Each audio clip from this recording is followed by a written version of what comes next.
नमस्कार. आज आपण इकडे ट्रेकिंगसाठी आलेलो आहोत आणि यावेळी हा व्हिडिओ बनवण्याचं कारण म्हणजे आपण ज्यावेळी कड्याच्या कडेला जातो.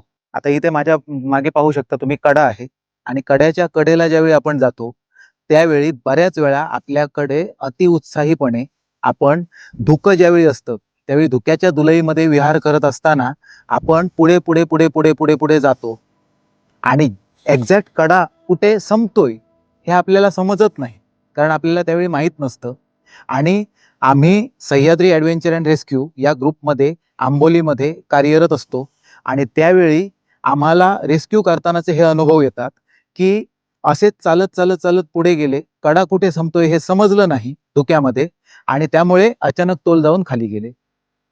हल्लीच एक महादेवगडला एक इन्सिडेंट झाला. तो असाच झाला, की धुक्यामुळे कडा कुठे संपतोय आणि कुठे तीव्र उतार सुरू होतोय हे न समजल्यामुळे आता इथे माझ्याकडे पाहू शकता मगाशी इथे धुकं होतं, परंतु हे धुक्यामध्ये हे काहीच दिसत नव्हतं. सगळं एक समान दिसत होतं आणि आता धुकं गेल्यानंतर पाहतोय तर इथपर्यंतच जमीन आहे आणि इथून पूर्ण शार्प उतार आहे बघा. त्यामुळे धुक्यामध्ये चालत, चालत आम्ही आलो असतो तर पुढे खाली जाण्याची दाट शक्यता होती आणि अपघात होण्याची दाट शक्यता. सरळ 200-250 फूट खाली जाणार.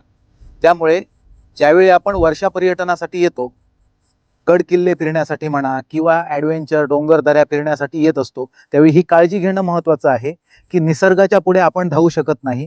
त्यामुळे निसर्गाची काळजी घेणं आणि निसर्ग सांगेल त्याप्रमाणे वागणं, निसर्गाचा कौल घेणं आणि मगच आपलं ॲडव्हेंचर करणं, ही काळजी प्रत्येकाने घ्यावी. धन्यवाद.